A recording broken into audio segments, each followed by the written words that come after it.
juga banyak teman-teman kita itu bisa membekam, cuma bekam jari bahasa nempel di klub-klub harus jangan dibikin sama jadi sasar, ya sama jadi sasar.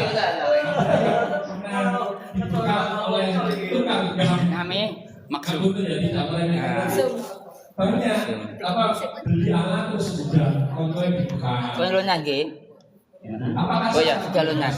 Ya 39 tanderangan. basah saya Ambil colek no 39 maksud. kamu tidak perlu dikeluarkan dari cuma kotor kok angin lah apakah itu pakai yang pakai traktor atau pakai Piagame. gelas atau kartu atau banyak ini yang belum bambu ada alumni kita Pak Komar namanya di Pasuruan itu habis training saya share apa pakai bambu di punggung sama wajah kemudian dari dia terinspirasi di rumahnya itu banyak bambu dibuat akhirnya didol rumahnya ibu kalau nggak salah kemarin satu kantong bijinya itu 8 ribuan jadi nanti kalau ibu-ibu tertarik bapak-bapak tertarik bisa nanti pesan ke Mas Komar nanti di grup ada seperti itu. Nah bekam itu ada orang yang mengklaim bahwa bekam itu adalah pengobatan yang awalnya itu di apa istilahnya diajarkan oleh Nabi Malaikat Jibril ke Rasulullah ketika Isra Mi'raj Isra Mi'raj yang baru ya. Nah, Isra Mi'raj itu ternyata nggak hanya sekedar membawa tuntunan sholat, ternyata oleh-olehnya lagi adalah di sini juga. Tambahnya udah dia akan gini deh, Pak.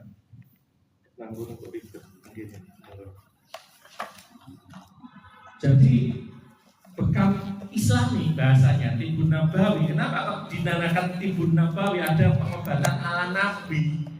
Itu karena Rasulullah itu ketika turun, jadi dari Sidratul Muntaha turun mau ke bumi, beliau diajari Malaikat Jibril berbekam. Itu oleh-olehnya Isra Mi'raj. Selama ini kan perintah sholat aja ya. Sebenarnya itu juga.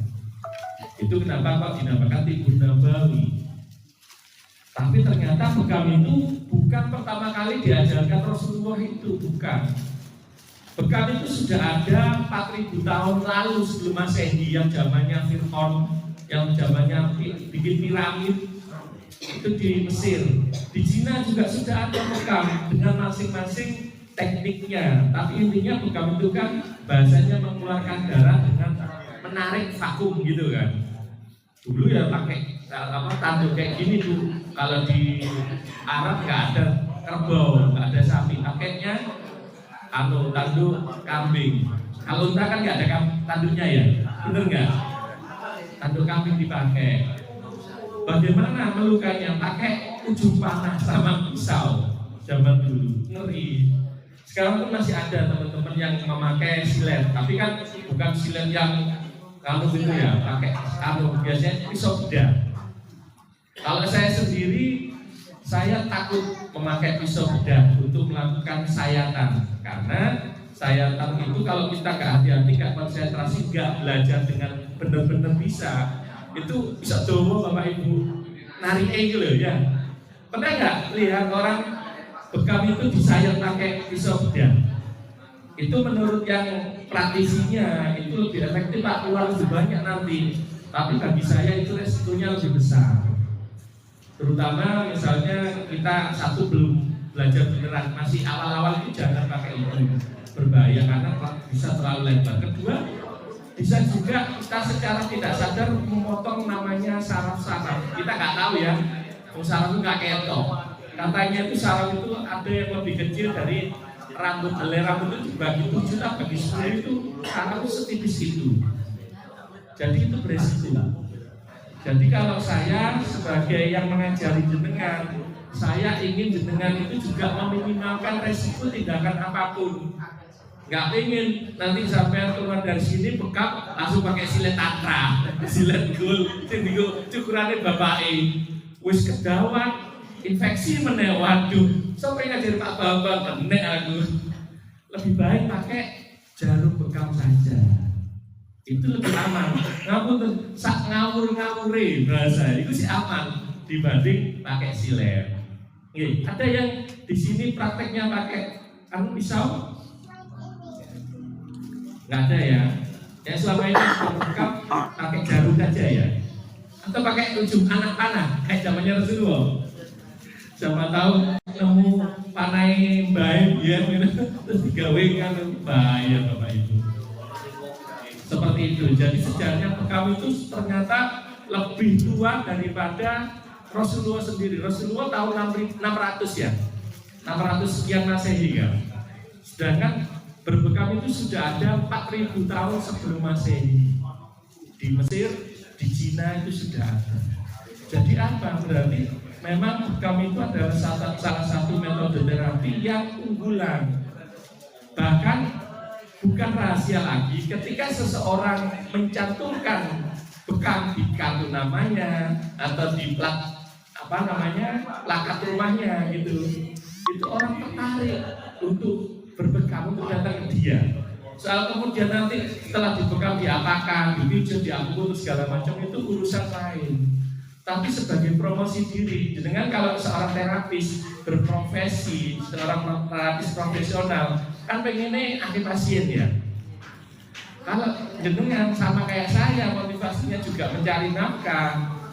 Bekam itu harus di atas. Di kartu nama itu ada bekam gitu.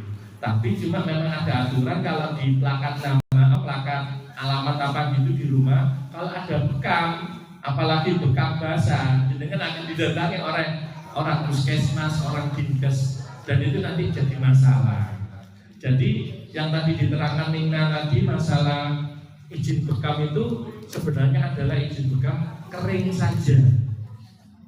Jadi bekam basah sebenarnya kalau secara aturan medis di Indonesia, undang-undang kesehatan, saya lupa nomor berapa, itu nggak boleh dilakukan orang yang tidak sekolah kesehatan, minimal D3 perawat, D3 bidan, baru boleh melakukan bekam.